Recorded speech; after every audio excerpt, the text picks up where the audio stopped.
Good afternoon, I'm Jim Turner, the designer of the OptiBike with 30 years of designing e-bike motors. Today I want to talk about torque and how it affects riding and power and the power band of an e-bike. I have a graph here, trying to keep this simple. You have power in watts on the left at 750 watts, which is the legal US limit, and then cadence or RPM, 50 and 100, kind of the average range you ride in.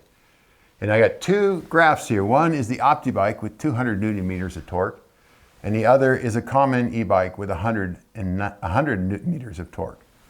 And you'll see something different in these graphs. The OptiBike power goes up at a very low RPM cadence, and then it's pretty flat up here.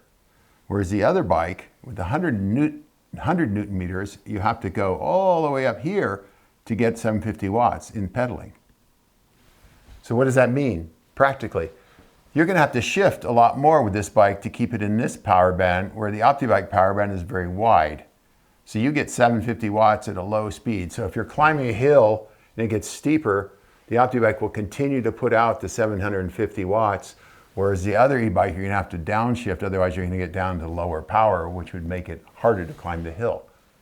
So the bottom line is the higher torque lets you climb hills with less shifting, and it makes it a lot easier to do that because you can keep up in the high power all the time.